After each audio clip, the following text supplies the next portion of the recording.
Okay, first thing you do is turn on the oven. Second thing is you grease your pan lightly. The second thing is you get out the flour and sugar.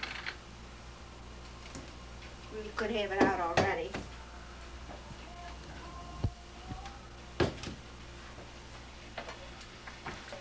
They tell me you don't need to sift anymore, so it's 2¼ cups of flour.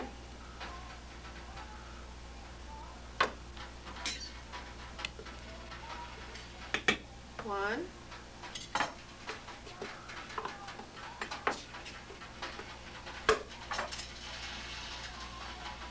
2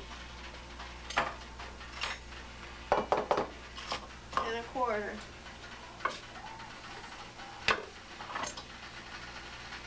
Don't shake it down or it'll be too much flour. Just do it like that. Okay, you're done with the flour.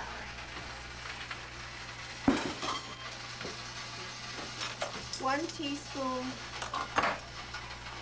baking powder, level.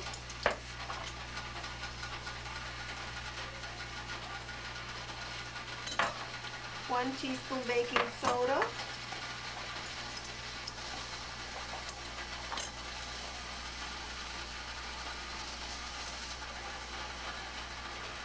1 and it calls for a 1/2 teaspoon of salt, but I don't like that much salt. I think a quarter.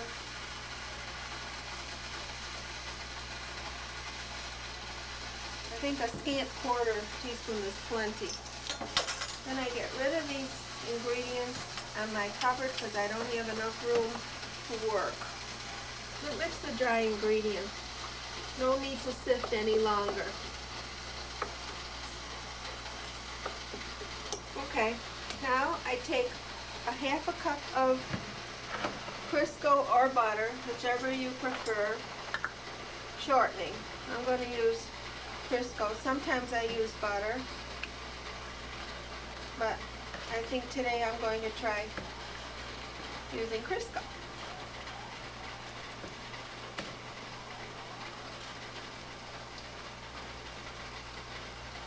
Crisco is supposed to make a higher cake. Well, we'll see.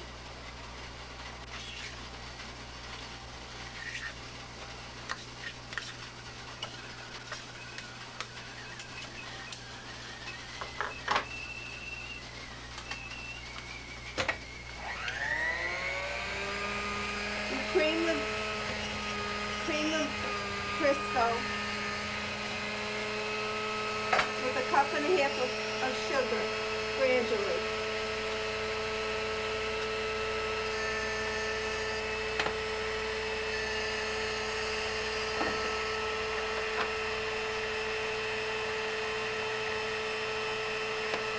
Sort of scant. I try to cut down a little bit on the sugar.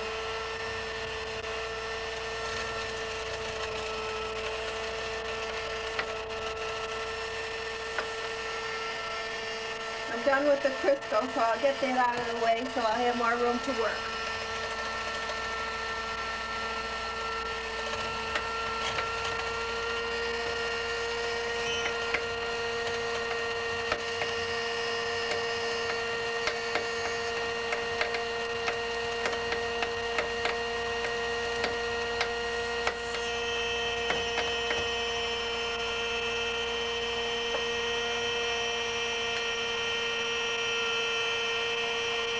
Scrape the sides of the bowl.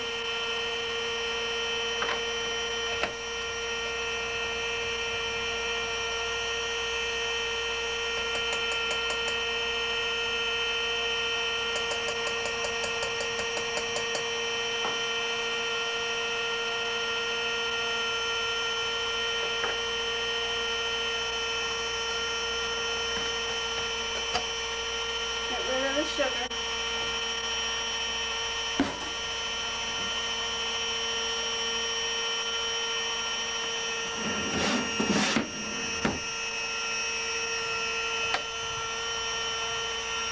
Calls for a cup of buttermilk.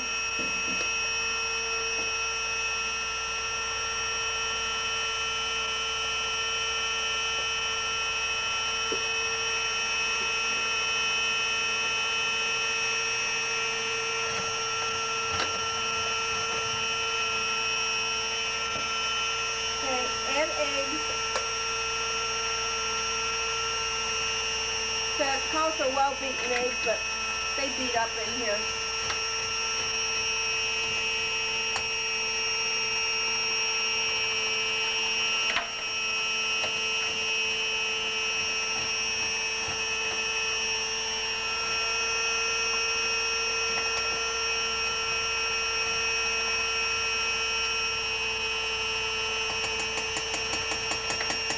Beat until fluffy.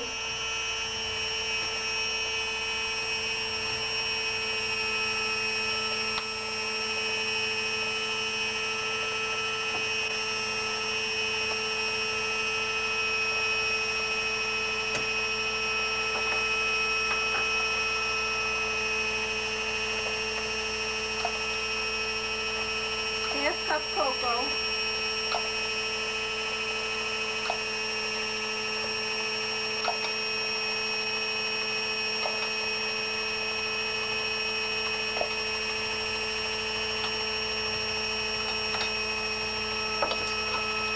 To be mixed with 1/4 cup of boiling water to a smooth paste. No, excuse me, 1/3 cup boiling water.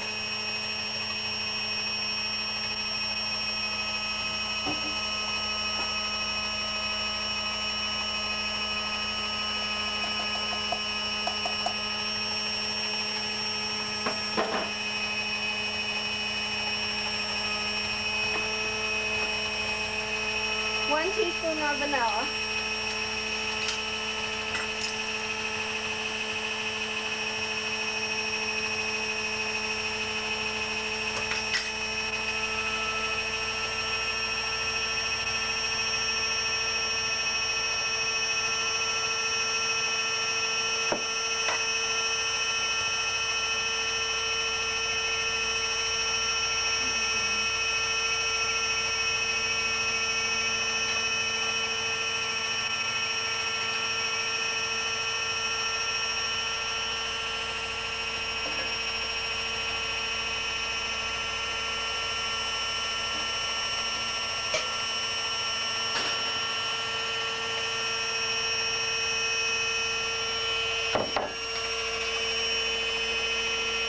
Make a smooth paste with the boiling water. Boy, that smells good.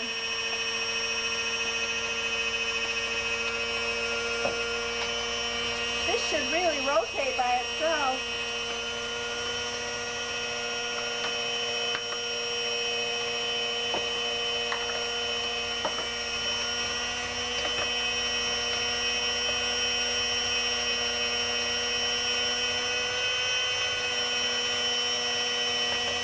Add flour alternately with buttermilk. Beating after each addition.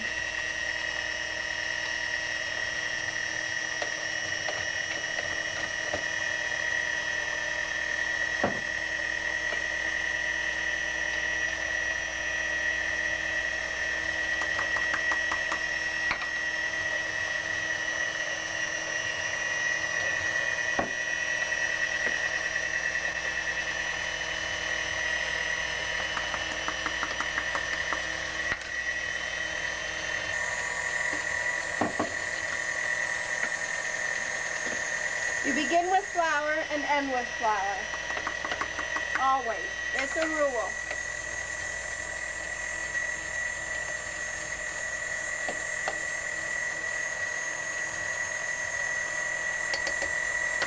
This is the old-fashioned way to make a cake, called the creaming and the alternate adding of the liquid and the dry ingredients.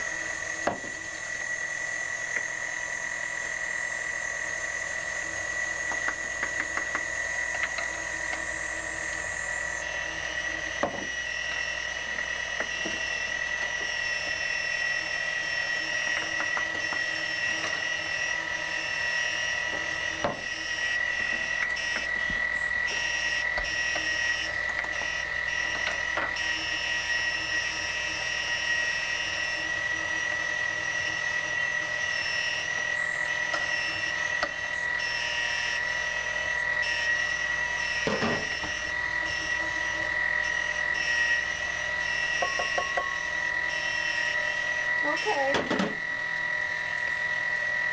Now you're ready to add your chocolate paste.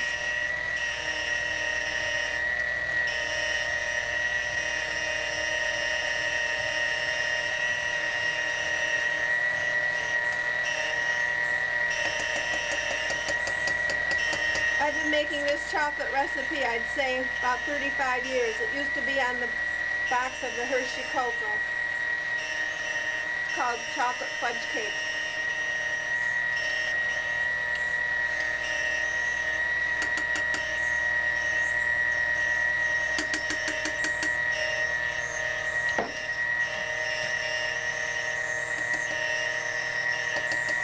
Oh, more than 30, about 35, 36 years.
It looks well beaten now.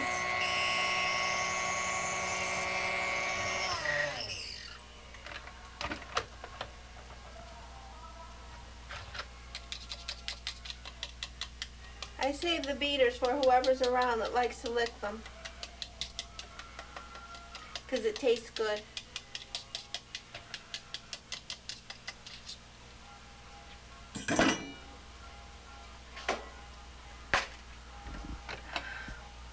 This happens to be a 13 by 9 pan, but you can make it in 2 9-inch layers or cupcakes. It makes 24 cupcakes.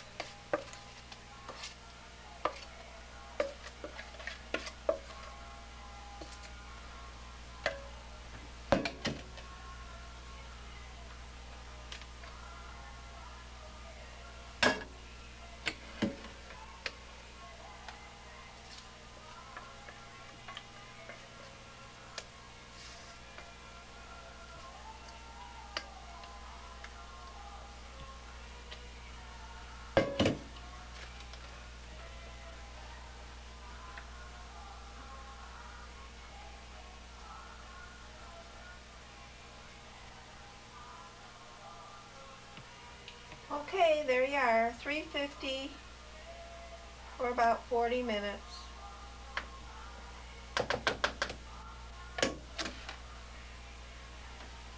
Preheated oven. 40 minutes.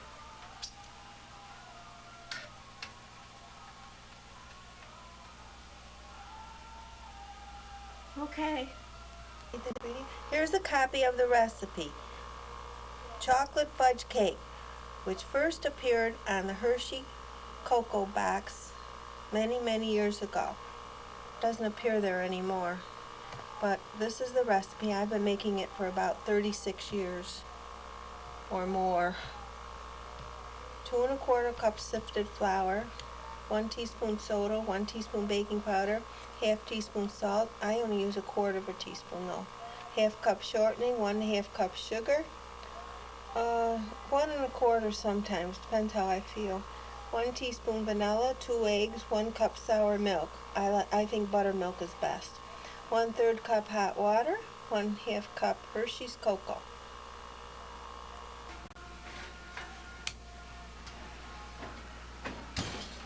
Okay, now you let it cool. And you can frost it when it's cool. I intend to cut it in squares and put a dab of whipped cream on each square. Boy, does it smell good.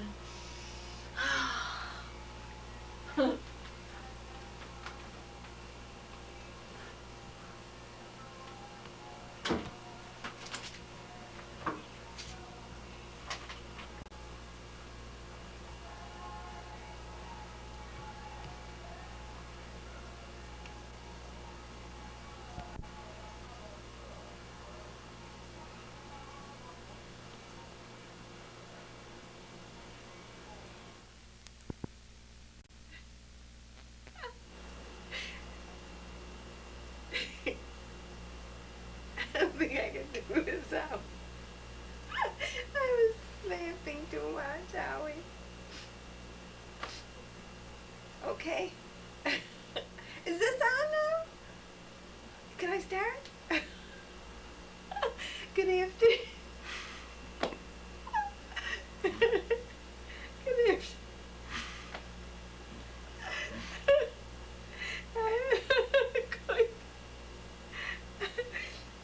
This is the last one. I'm giggling. This is the last. How to make the basic crate for Blintzes, the leaves for Blintzes. First, I take 1 egg. Dump it in.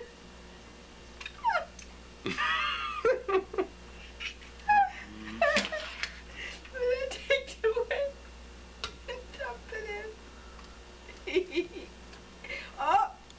I don't want to get these shells in there. 2 eggs. And then 3 eggs. Oh, cause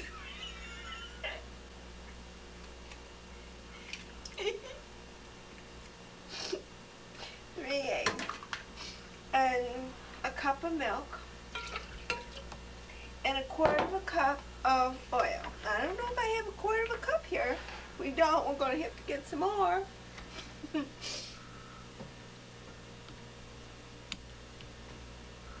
Just a 1/4 cup. What do you know? Don't have to refill. Okay. Okay. Mix it up good. And 3/4 cup of flour. Did I mention a 1/4 teaspoon of salt? I forgot. And mix it up good.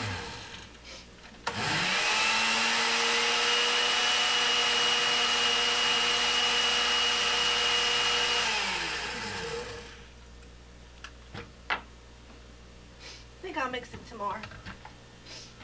Oh boy. I'll take off my glasses. They're bothering me.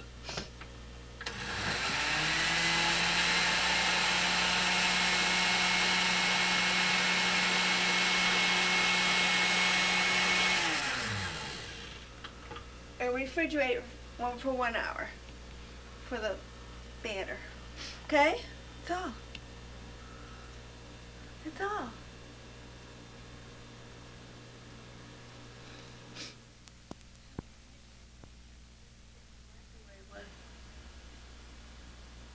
Wait a minute.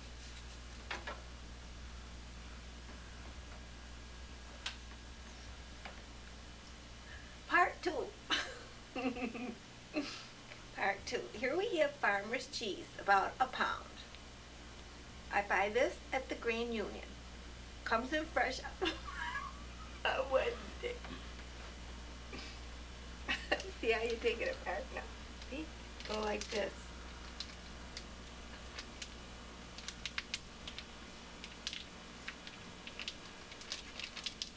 I think I better get a scissors. Okay?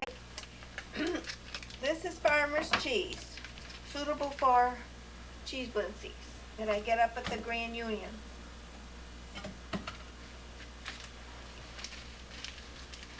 Okay, now I sort of mush it up a little bit, chop it up. See? And take another egg, dump it in. without the shells this time. See? Mixing the egg.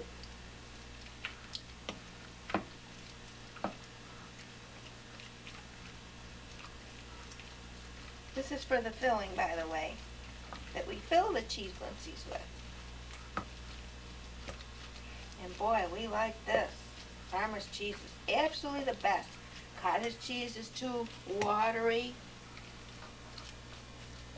Cream cheese is too funky. But this is just perfect. And since I've been using this nice cheese, everybody likes my cheese Blintzes. Then I take a little sugar and I sprinkle it over just a bit to sweeten the cottage cheese or the cheese. And I take a little cinnamon and I sprinkle a little cinnamon in there too, so that I have a nice mixture. Notice. And this will be the filling that I use for the leaves.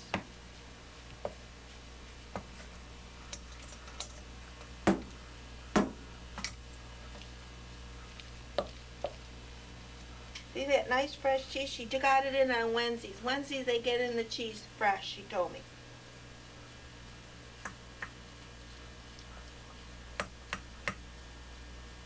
Okay, that's all there is for the filling. And I'll be making the leaves very shortly for part 3. Finish.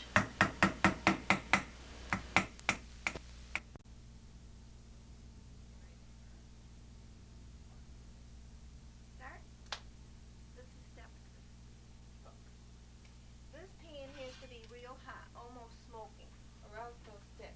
I take a little oil and I go around like this. Oh, I have to get the batter.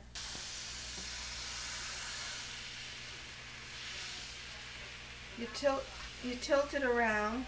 It's got to be thin. Let it fry. Excuse me. Till it's brown on one side. When it's brown on one side, I dip it out.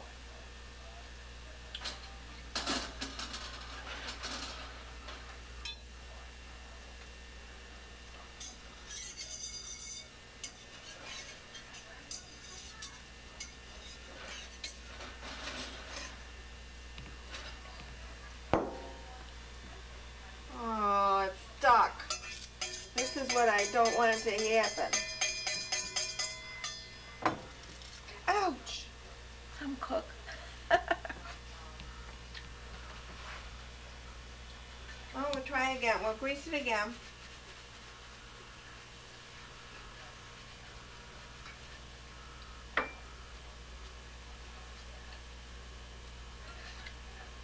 You pour it on over, not on the stove, because it will cook too fast if you do it over the stove. Okay. Gee whiz, I ruined one. Well, I could use it.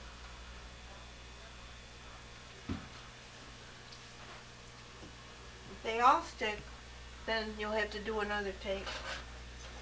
Ugh.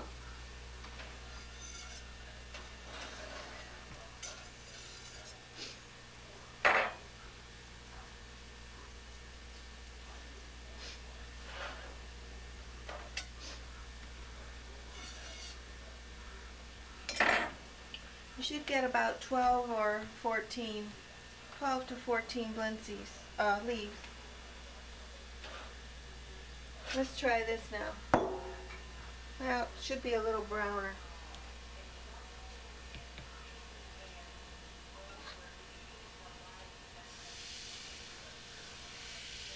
See how you tilt it around? Okay, that could have been a little browner.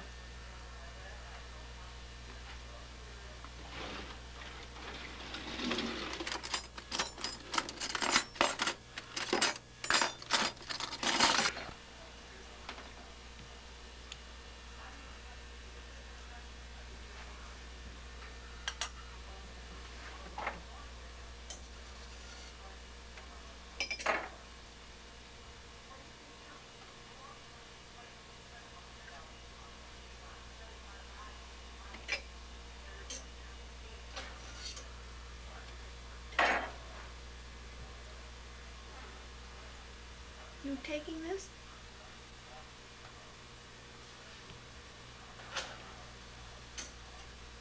Try that. Well, it still could have been a little brown.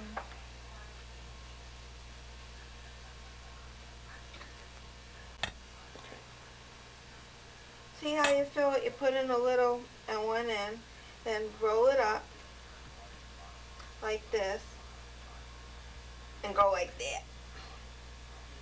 Take another spoonful, put it on the edge, roll it up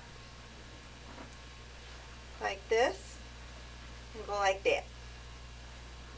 Continue doing this in such fashion until you have them all made. See? See how I do it? Just like that. Boop.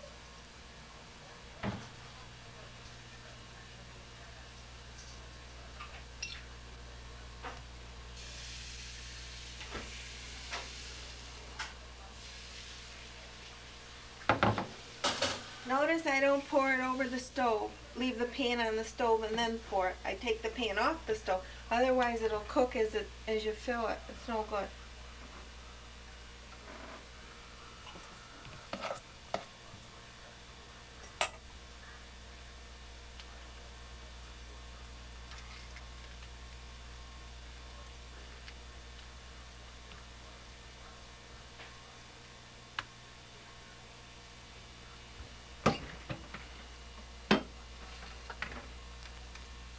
Oh well. Ready? Okay. You continue doing this in such a fashion until all the cheese is used up and all the batter is used up. If you do it right, you should have about 12 to 14 Blintzes. I just made a kind of thick one.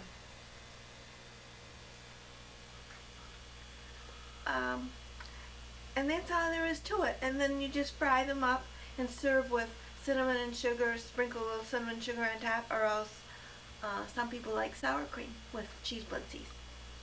And they are good, guaranteed. So long.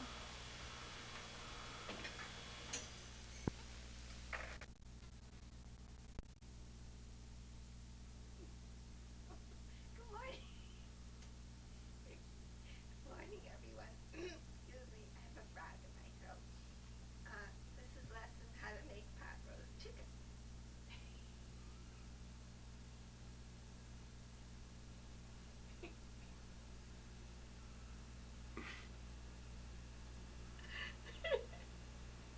I don't think I can do this. First, I cut up one onion, and one carrot, sliced.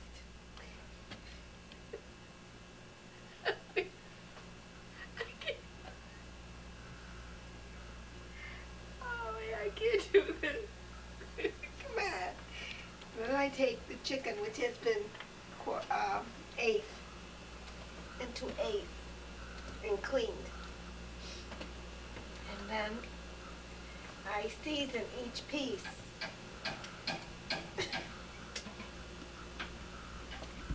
I season it with salt,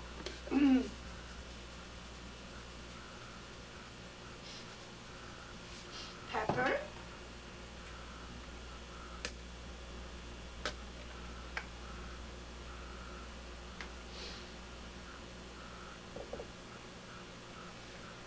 paprika,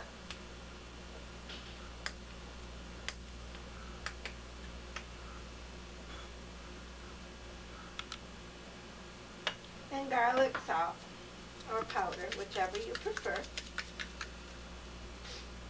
I rub it in. Rub-a-dub-dub. 3 men in a tub.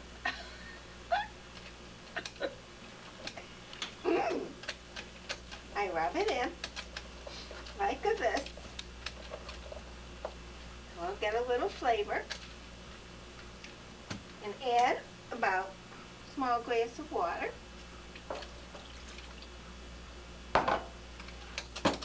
Put the cover on. Open the steam then. Place it in the oven at 350 until tender, which is about 2.5, 3 hours. Finish.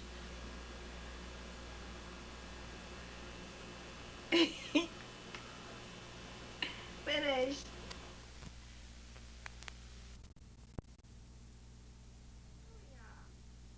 Okay, folks, this is a finished product.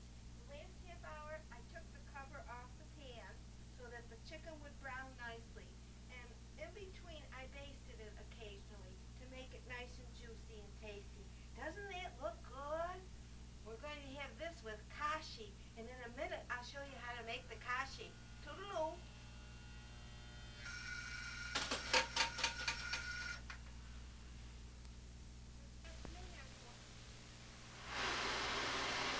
Good afternoon, everyone. We're going to make Kasha this afternoon. Take one slightly beaten egg. See? 1 cup of buckwheat groats. I like the medium granulation. You dip it into the egg, and mix it around so that the Kasha is coated with the egg.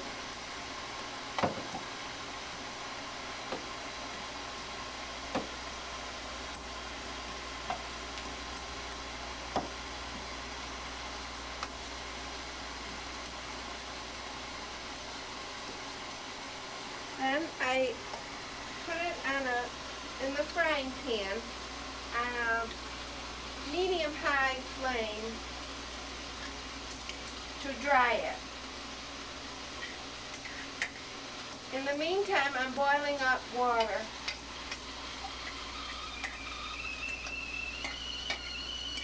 The water's boiled.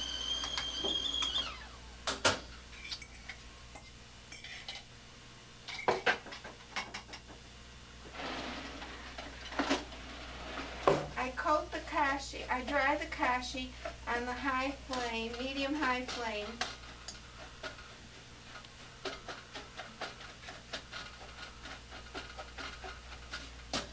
Like so.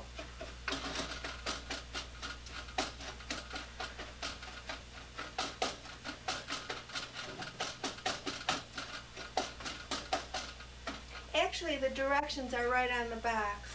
You really don't need this. But I dry it like so.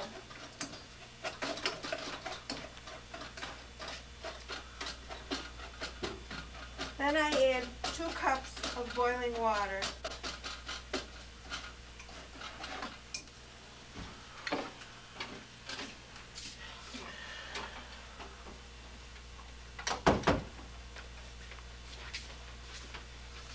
One cup.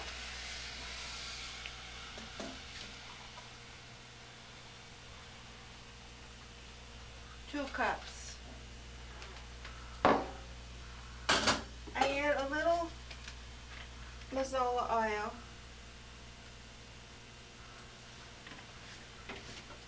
And about a teaspoon of salt. I don't measure it, I can sort of tell how much a teaspoon is. Then I cover it. I mix it just a little bit.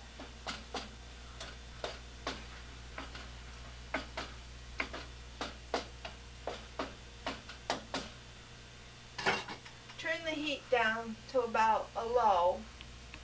Put the cover on the pan and let that cook for about 15 minutes. And then you'll have nice fluffy Kasha. Good. Finished. Fade it out. Okay, let's set the table.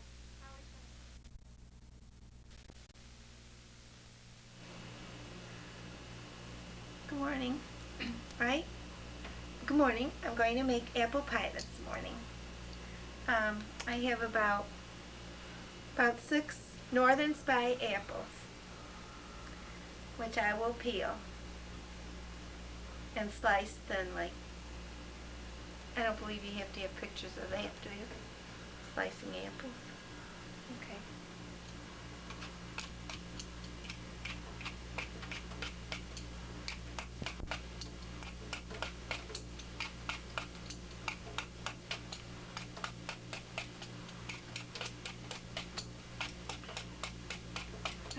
taking any pictures of this, Howie. Everybody knows how to slice apples.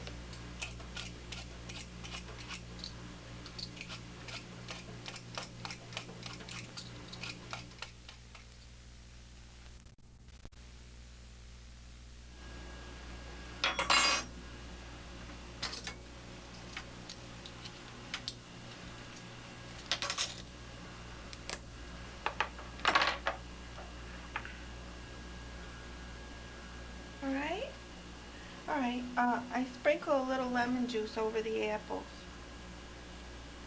See? Like this. I guess that gives it a little flavor. The tartness.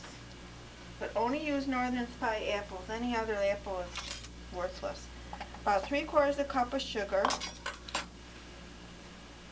Half a teaspoon of cinnamon.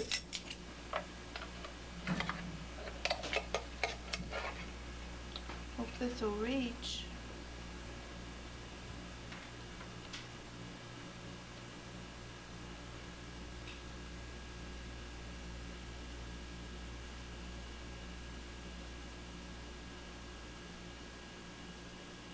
Okay, half a teaspoon of cinnamon and 1/4 teaspoon of nutmeg.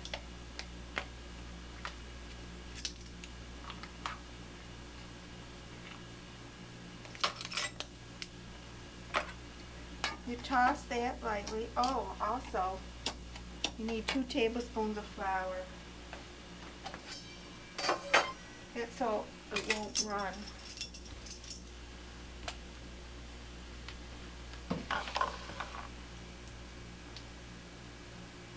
One, 2.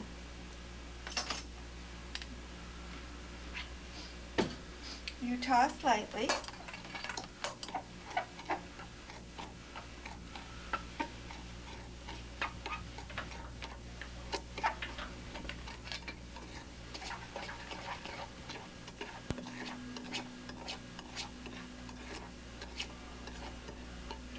And now we'll proceed to make the crust.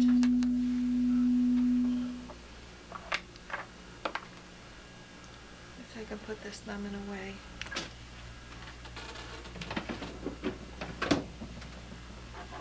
I'm done with this.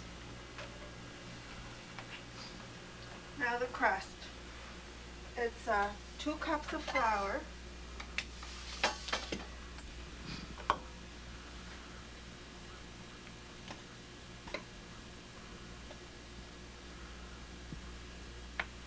One,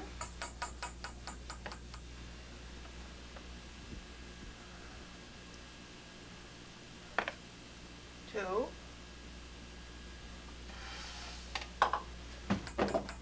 2/3 cup of Crisco. Now this recipe calls for a little salt in the crust, but the last time I made it I forgot to put the salt in, and no one knew the difference in why add salt if you don't really need it, right? I can't see adding salt if it isn't necessary.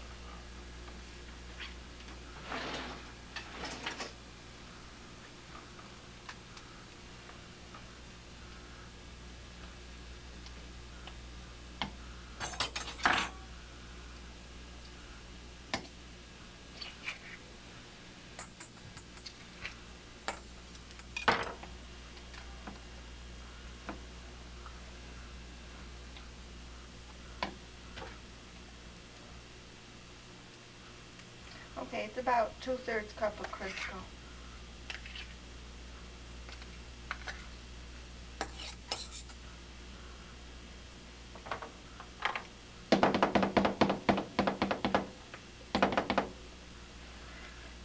I suppose if you think you want a little bit of salt, you could just put a dash in there, just like that. Now with a pastry blender, you cut in the Crisco and the flour till it's the size of, small peas. You cut it in till it's crumbly with your pastry blender.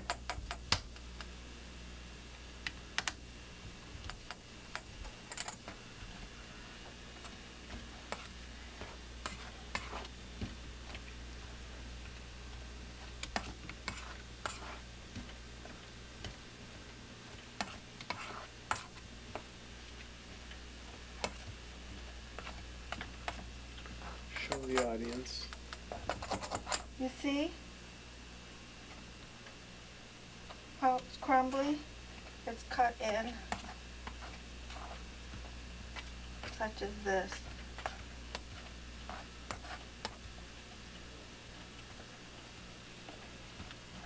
You can use the food processor, but I find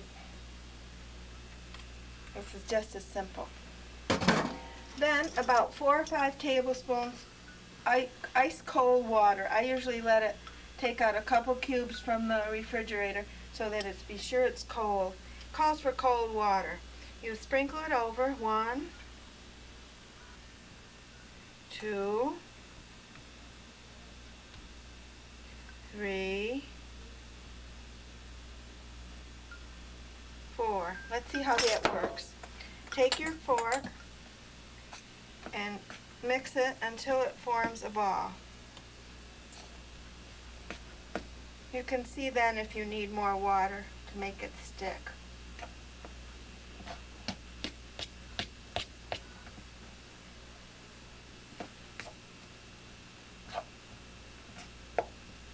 I think I could use another tablespoon of ice water. Okay? It should stick now.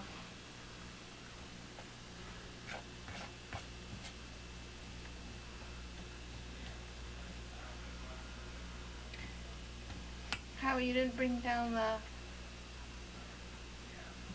pie tin, did you? The pie tin that I asked you to get a pie? Would you like it? Half day then.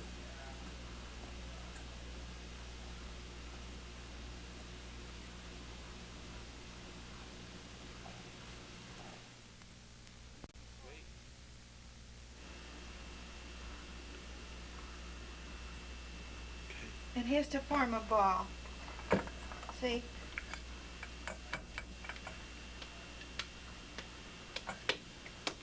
Rub-a-dub-dub, 3 men in a tub. Who do you think they be? The butcher, the baker, the candlestick maker. Dee-dee-dee-dee, all 3. Okay. Now I'll cut it in half.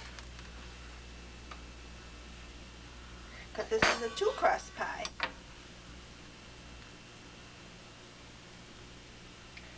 I sprinkle the board.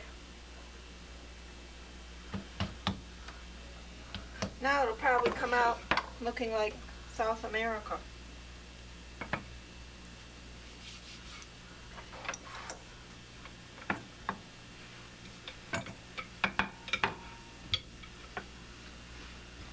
Try to keep it round, but it doesn't always work.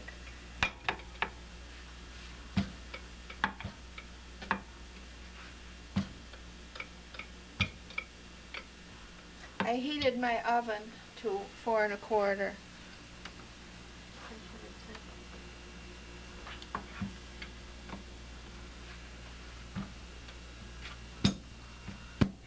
I don't pretend to be an expert pie maker.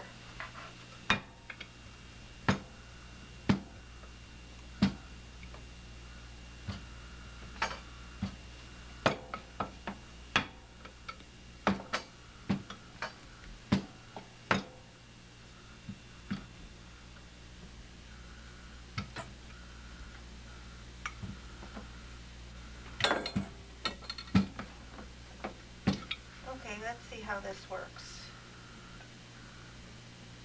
Fits in there very nicely.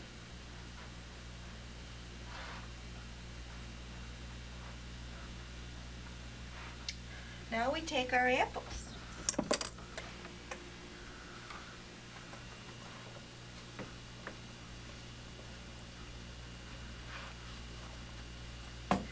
And we sprinkle our mixture, our sugar and cinnamon and flour mixture over it.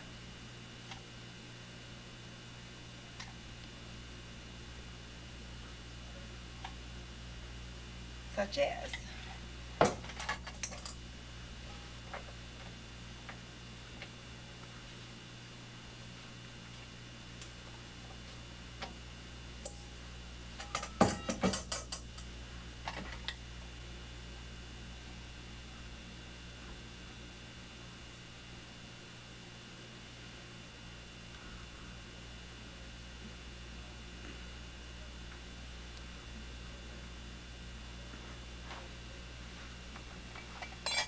Now I will proceed to make the top crust.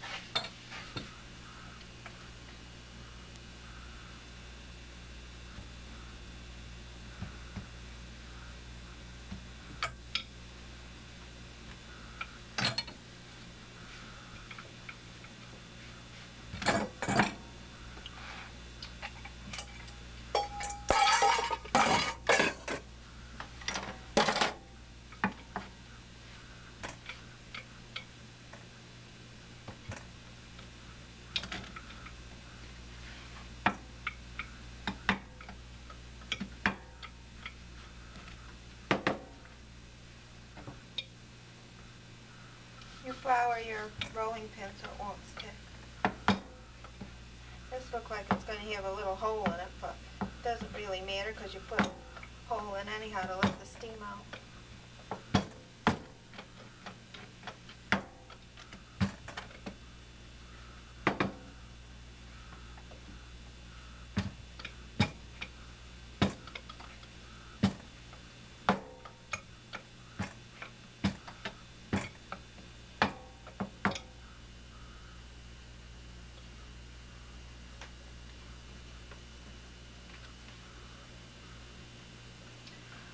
Oh,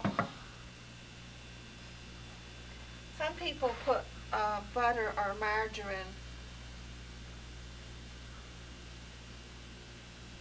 on the apples, but sometimes I do and sometimes I don't. Okay, now when it comes to fluting, I'm not so good at that. I just usually tuck it in and use a fork. Real old-fashioned type of crust. I'm not good at this part. I really could use a lesson on this.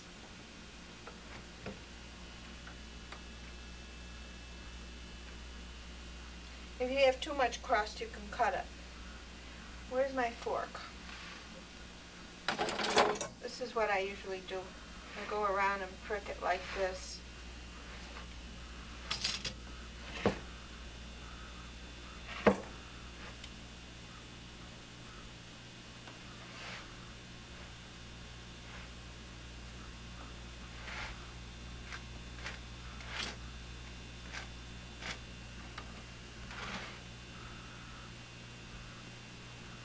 There's a lot better pie makers than I am in this world.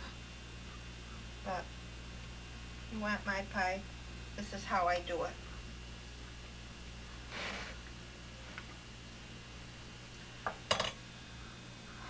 Okay, you have to make sure there's steam vents.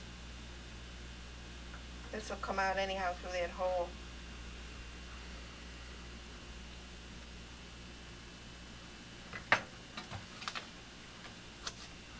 If you want, you can sprinkle the top with a little sugar for that professional look.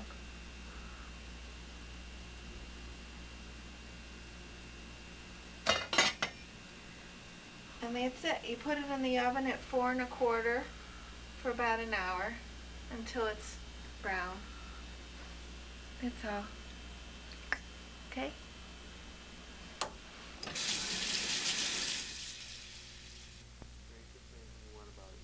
There are many apple pie recipes. To the mic over here.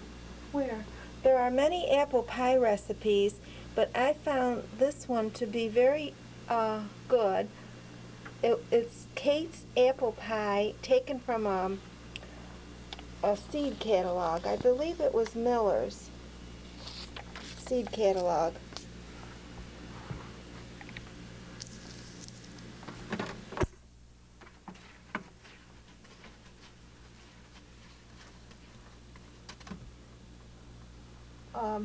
Wait a minute, but I must stress. Here we have our finished apple pie. It was done in 50 minutes at 4 1/4. Looks good enough to eat, doesn't it? It'll cool in about 4 or 5 hours and be just ready to eat. Thank you. That's all.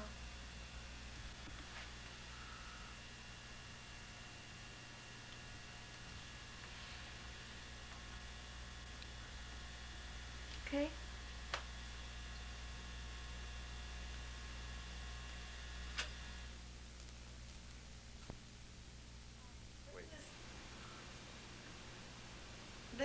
Italian spaghetti sauce, showed to me many years ago by Kay Caruso. First, I pour in a little olive oil to cover the bottom of the pan. About that much. Can you see that? Oh.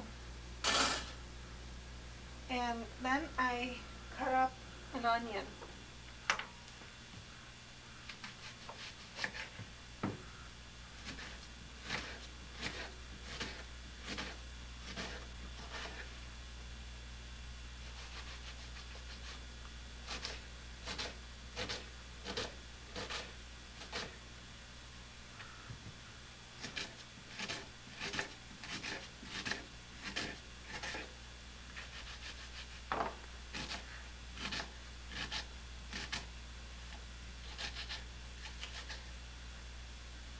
Okay, I have 2 cloves of garlic. I put that in the pan. I put the onion in the pan.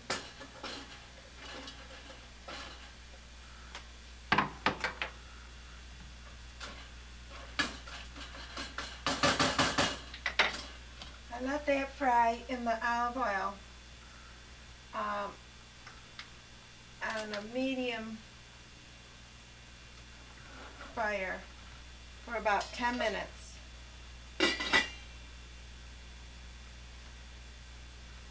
Fade out. Don't waste film on this, frying for 10 minutes. The onions have been frying for 10 minutes. Now, I take 2 tomato paste and empty that into the pan.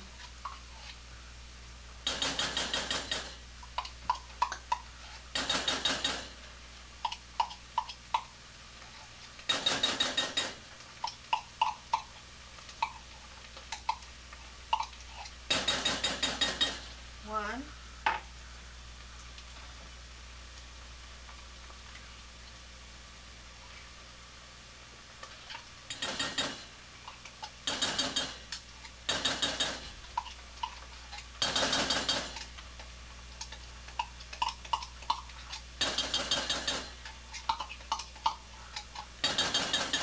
Empty it out as best I can. I'll get it all out later. Just spread it around in the pan. And the paste and the onions will now fry covered for another 10 minutes. I'll set the clock. All right.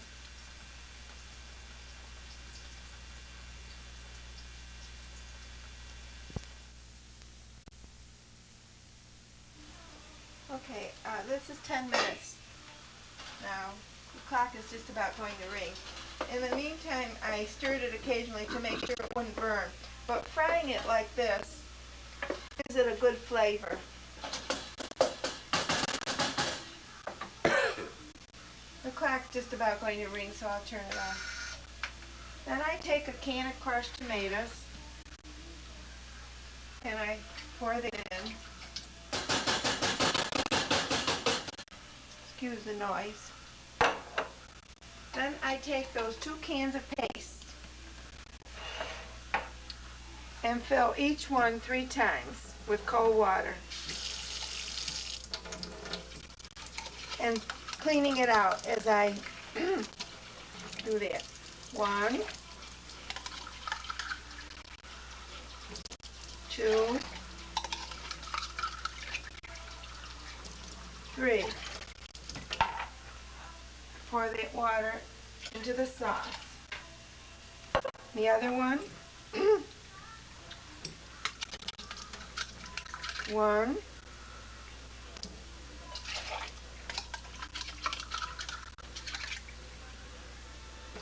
2,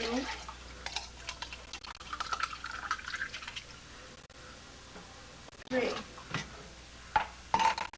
Pour that water into the sauce. I now add the seasoning. Salt. I put it on the end of the spoon I think it's about a tablespoon. I don't measure it.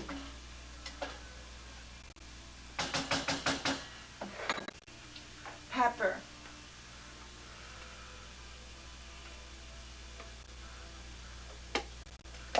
I sprinkle in a little pepper.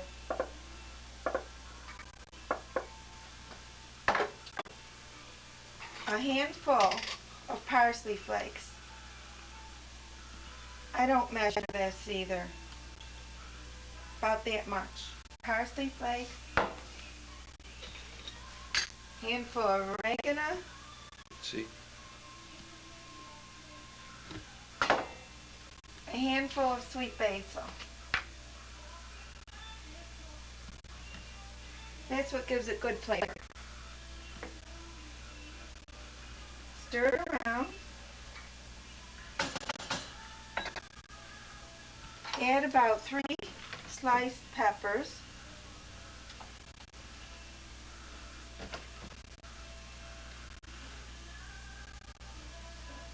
Stir it around. Cover. Let it simmer on a medium-low flame for about 2 hours. That's what makes it nice and thick. The longer it cooks, the thicker it gets. And that's all there is to it. And my family likes this sauce better than the fancy Italian restaurants. Amazing, but they do like it. And you just stir it once in a while. Okay.